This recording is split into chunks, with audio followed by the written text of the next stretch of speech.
If we look closely, the desire to appear impressive doesn't begin in adulthood. It begins much earlier.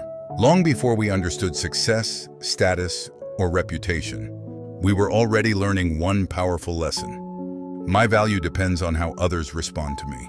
As children, we were praised for good behavior, rewarded for high grades, celebrated for achievements, corrected when we made mistakes. Slowly, almost invisibly, our minds formed a belief that would follow us for years. I am worthy when I am approved. At first, this belief seems harmless. After all, every child wants to be accepted. But as we grow older, that desire often transforms into something much heavier. Instead of living according to our own values, we begin living for applause. Without realizing it, life becomes a performance. We choose words that make people like us. We hide parts of ourselves that might be rejected. We carefully construct an image that appears successful, confident, and complete. Even when inside, we feel anything but complete. This is one of the greatest paradoxes of modern life. Never before have people had so many ways to present themselves to the world. And yet, never before have so many people felt disconnected from who they truly are. Carl Gustav Jung described something remarkably similar through the concept of the persona. The persona is the social mask we wear. It helps us function in society. It allows us to fit in, to belong, to play our roles. But the problem begins when we mistake the mask for our identity. Imagine an actor who performs the same character every single day for decades. Eventually, the line between the character and the real person begins to disappear. Many of us live exactly this way. At work, we wear one mask. On social media, another. Around family, another. Around strangers, yet another. After years of switching identities, we become exhausted, not because life itself is unbearable, but because pretending is. Every mask requires energy. Every performance creates pressure. And every attempt to appear perfect increases the fear of being exposed.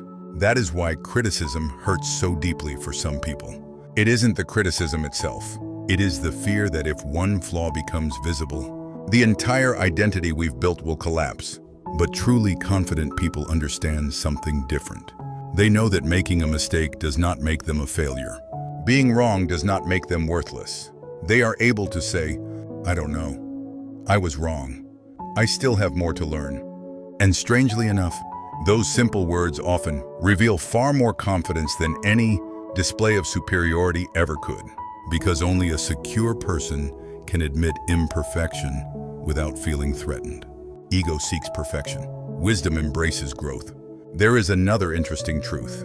The people who constantly announce how successful they are often the ones who need reassurance the most. Meanwhile, the strongest people rarely feel the need to remind others of their strength. A mountain never tells anyone how tall it is.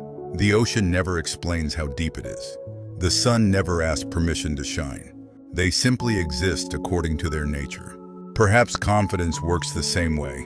When you truly know who you are, you stop competing to be better than everyone else. Instead, you focus on becoming better than the person you were yesterday. That single shift changes everything. Your attention moves inward. Instead of asking, how can I impress people? You begin asking, how can I live according to my values?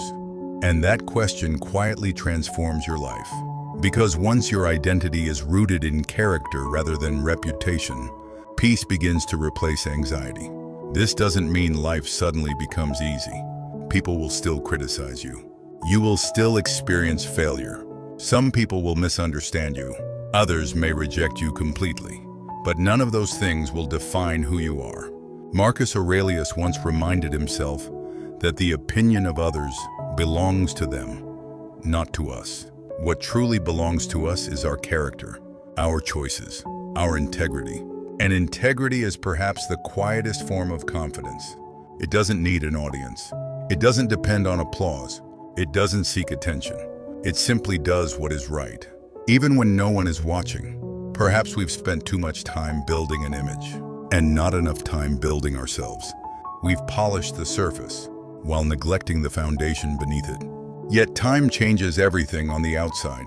Beauty fades, status disappears, titles are replaced, achievements are forgotten.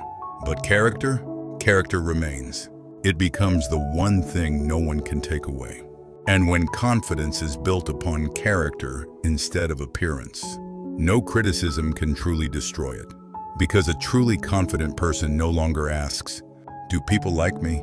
Instead, they ask a far more meaningful question. Did I live today in a way that I can respect tomorrow? And perhaps that is where genuine confidence truly begins.